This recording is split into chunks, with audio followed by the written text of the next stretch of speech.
Let's take another example and see this.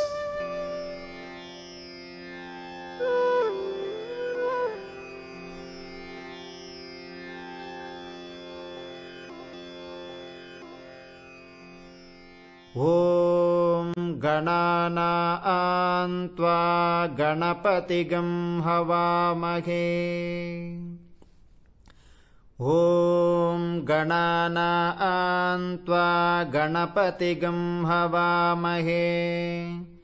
कविं कवीनामुपमश्रवस्तमम् कविं कवीनामुपमश्रवस्तमम् ज्येष्ठराजं ब्रह्मणां ब्रह्मणस्पत ज्येष्ठराजं ब्रह्मणां ब्रह्मणस्पत आनशृण्वन्नोतिभिः सीदसादनम् आनशृण्वन्नोतिभिः सीदसादनम्। ॐ महागणपतये नमः। So if we look at this wonderful deity Ganesh or Ganapati, we can see that in this verse he is described as the Supreme Lord, the Lord of all this, and the one who can give this and give that. We will say anything to anyone as long as we get what we want, right?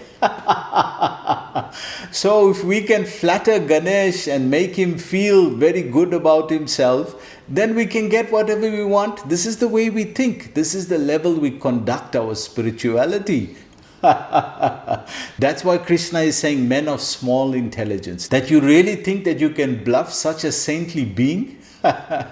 So if we take the word Ganesh or Ganapati and in the way we understand it as Lord Ganesh, the son of Lord Shiva, then we will misinterpret this verse. And just like how we misinterpret the word Agni, the word Ganesh or Ganapati has different meanings as well. So who is it referring to in this verse when we're reading it? Well, by interpretation, we're going to create our own idea of what we think is right. Therefore, it behooves us to approach a bona fide spiritual master, somebody who's coming in the disciplic chain, and that person can reveal to you the proper bona fide knowledge, the authentic knowledge. So we have to simply take instruction from Guru, and if we execute that to our heart and soul, that is success. That is practical. I have no personal qualification, but I simply try to satisfy my Guru. That's all. My Guru Maharaj asked me that if you get some money, you print books. So purport, people in general are not very intelligent. This is not questioning your IQ. This is questioning your common sense. Or what do you understand about life? This is so because many of us haven't gone down that path to assess life. We're so caught up in activities of life, we haven't taken time to assess life. And due to their ignorance, they are most attached to the fruitive activities recommended in the Karma Kanda portions of the Vedas. So you see, it's only due to ignorance. Ignorance means a lack of knowledge. That means if you get knowledge, you'll understand. And this is what we're presenting now in the Bhagavad Gita. Vedas in itself is absolute. It has all levels of knowledge. But because we want comfort and cessation from suffering at the bodily level, we have only looked at the Vedas and the teachers of the Vedas who teach this point, Karma Kanda. We have only looked at the Karma Kanda sections because that can give us immediate comfort and that can free us from immediate suffering. Only immediate. Long term, what's going to happen? How do you get out of the cycle? Those same gurus and teachers can't teach that. They are only teaching how to do the rituals. They are only teaching how to do the sacrifices. They are not going to be able to teach you how to get out of the cycle of birth and death. That you need a different teacher for. You need somebody who's living that as a process of life. They do not want anything more than sense gratificatory proposals. for enjoying life in heaven where wine and women are available and material opulence is very common. So because we limit our experience of life just to sensual enjoyment, sense gratification, do you see how we've even reposed that into our spiritual practice now? This is sad because spiritual practice is meant to elevate one, to liberate one, not to bind one. But due to us being so conditioned at the material level, we've now brought in religion to facilitate this aspect of our life. That spirituality must give us all the opulence. Spirituality must give us all the sense gratification. Spirituality must give us all the enjoyment as well. And if that religion is promoting that, then I'll follow that religion. Ultimately, all paths lead to the same goal, right? All paths don't lead to the same goal. Think about it. That path is not leading to liberation. That path is leading to bondage. That path is not leading to liberation. That path is leading to bondage. But if one practices his life at the Vivas Atmika level, that level of intelligence, then not only will he enjoy more than he could ever enjoy on the sensual platform, but also he goes back to the spiritual world and never comes back here. So where is the loss or diminution on this path, right? 2.40 we were learning this. Neha vikramana sosti pratyavayo na vidyate svalpamasya dharmasya traite mahato bayat. That even a little advancement on that path will save one from the greatest type of fear. But advancement on this karma kanda path, repeated birth and death. You are bound by golden shackles. You are bound by your pious results. You've done so much of piety. Just see how sincere you are. You've done so much of piety, pious work for humanity and for yourself in worshipping and praying to all the devatas. That's a lot of piety. But what did that piety do to you now? It bound you to this world because you have to finish it. You have to finish that piety. And in order to finish that piety, you got to take another birth. So you see how we get entangled by pious activity? But this path is different. The Vivas Atmika path, the Dharma at the level of the soul, there is no reaction coming to you. Remember, the foundation of this platform is simply to please the Supreme Being. And because that is your motivation, now you're experiencing more than the material platform, and at the end of this very life, you'll go back to the spiritual world. So just see the benefits of practicing Dharma at the level of the soul. So he goes on, in the Vedas, many sacrifices are recommended for elevation to the heavenly planets, especially the Jyotish Soma sacrifices. So many things are given there in the Vedas, and if one wants to go to this heavenly level, then one can go there, but look long term. Yakshreya nishtita bruhitan me. 2.7 Gita. Arjuna is saying there, Karpanya dosha prahata svabhava prichanti tvam dharma samoda chaita. What is the dharma that I should do? Yakshreya nishtita bruhitan me. Shreya, the long-term goal. This heavenly result is a short-term goal. So it's nice, but it's just like a holiday. Nobody can live on a holiday. One goes and comes back, and usually one comes back disappointed. Why? Because what they expected to experience didn't experience it. And the amount of money that they lost now, they're thinking, oh, what I could have done with that money. So it's always in lamentation. Na sochati, na kanchati. Always lamenting, always hankering. This is enjoyment at the level of the mind. One can never be satisfied. But satisfaction, yayatma suprasiddhyati. Yayatma suprasiddhyati. One can feel, one can experience satisfaction at the level of the soul simply by connecting everything on the spiritual platform. Once one does that, there's no loss. You don't have to give up anything. Everything you do and experience will be done from the spiritual platform. You'll really understand and experience the soul. In fact, it is stated that everyone desiring elevation to heavenly planets must perform these sacrifices. So you can see that these sacrifices are very enticing. Why? Because it gives one an immediate experience of gratification. But the results of it in long term is more suffering. So therefore, Srila Prabhupada, when he met the devotees, when he met the early hippies, and he was talking to them and they were saying, can you tell us what the spiritual world is like? And these were hippies, they were addicted to drugs and illicit activity. So they were addicted to LSD. So Srila Prabhupada said the spiritual world, the experience of that is like an ocean of LSD. This completely blew their mind that in the material world, just a gram of LSD can give you such a high kick. So can you imagine in the spiritual world a whole ocean of LSD? What that experience is like? This is what we're talking about. So simply by connecting everything on the spiritual platform, you can experience a whole ocean of enjoyment, ocean of LSD. So he goes on, and men with a poor fund of knowledge think that this is the whole purpose of the Vedic wisdom. You see that? Because you attach to gratification, those gurus who teach you karma kanda, who teach you sense gratification from the Vedas, and we become attached to that and say, no, I'm spiritual, I have a guru and he's teaching me from Vedas only. Which part of the Vedas, Prabhu? Karma kanda part.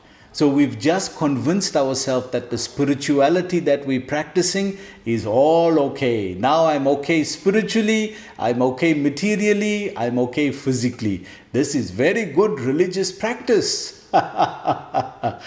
Excuses only sound the best to the person who makes them. That only sounds good to you because you now made it, because now you are content, you are comfortable, your spiritual life, material life, physical life, everything is sorted out. But Shreya Nishtita Bruhitan me, what is the long-term goal? You're just going to go in a circle like a washing machine.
You're just going to be spun around in this material world like a washing machine. When are you going to come out and realize the greater picture of life? And it's not like that spiritual platform is offering you any less. It's giving you more at a better deal. It's giving you unlimitedly more than you can experience now at a better deal. So why are you still stuck with this lower level? Take the higher level of experience. So devotees, please be careful of that. The mind is cheating you. The mind is convincing you that it's okay, I'm praying and I'm doing my puja and God will see, He's very merciful. No, there's God speaking here and see what He's saying. He's saying you're less intelligent, small intelligence. Because you're taking shelter in the flowery language of the Vedas. You're taking shelter in the Karma Kanda. He's not promoting it. I'm sorry, but he's not promoting it. He's not going to be merciful. He's giving you the right information now. And he's saying it's not any less. Don't think that you're not going to be able to enjoy, that you have to give up all this world and live like a Swamiji. No such thing. Arjuna was not a Swami. Arjuna was an ordinary man of this world And he and Krishna is encouraging him to connect on the spiritual platform, and he's doing the same for you, because he's saying you'll experience better, you'll enjoy better. Everything about your life will become synchronized to the spiritual platform. Please see this. Don't keep on hankering and lamenting on this material platform. It's not going to give you the result that you want. If you connect on the spiritual platform, I am guiding you there, Arjun. I'm here on your chariot. You're forgetting this. And I will guide you through, because now the relationship is based on love, not on what I can get from God. At the moment, our relationship is what I can get from God. That he must give me this, he must give me that he must give me a house by the sea and a color TV. Om Jai Jagadisha Hare. He's saying, no, life is more than that. I'll give you more than that. But connect it on the spiritual platform. Right now, you are only connecting to me and worshipping me on the material platform. And that's going to create you suffering. It is very difficult for such inexperienced persons to be situated in the determined action of Krishna consciousness. So Prabhupada is being so understanding here, and he's saying it's inexperienced people. They don't know better. They're going to the Guruji, they're going to the Swamiji, they're thinking all the Swamijis are the same.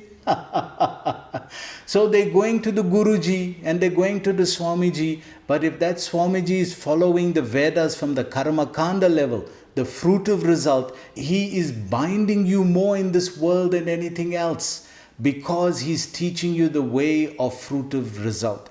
If you understand the disciplic succession coming from Krishna himself, there that knowledge is teaching you how to enjoy unlimitedly more than you can enjoy at the material level, and the end result, you'll go back to the spiritual world.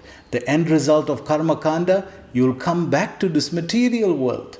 You'll come back here and you'll keep on going in this washing machine, in this cycle of birth and death. As fools are attached to the flowers of poisonous trees without knowing the results of such attractions, unintelligent men are similarly situated by such heavenly opulence and the sense enjoyment thereof. So it's due to unintelligence. It's due to the choices that they're making. So we are saying, look at the both objectively. Look at the material level of Karma Kanda and the results of that, and look at the spiritual level and the results of this. In every way, the soul level of Dharma, or connecting to the spiritual platform through Vivas Atmika intelligence, is the best choice to make. So he concludes here. In the Karma Kanda section of the Vedas, it is said, in other words, those who perform the 4-month penance become eligible to drink the Soma Ras beverage, to become immortal and happy forever. Even on this earth, some are very eager to have Soma Ras, to become strong and fit to enjoy sense gratification. Such persons have no faith in the liberation from material bondage. So you see, when you attach to the bodily level, then you only want to experience at the bodily level. And you become addicted at that level because it's instant gratification. But the spiritual platform gives a deeper, more intense experience of gratification, and the long-term goal is back to the spiritual world. So which is better? Let's go on. And they are very much attached to the pompous ceremonies of Vedic sacrifices. So devotees, if we look at this objectively, who is in the person to enjoy his senses the most? It's a king, a monarch. There's nothing that he can't enjoy, unlimited in every way of gratification. But if we look at the Srimad Bhagavat Purana, there's 330 chapters in that text.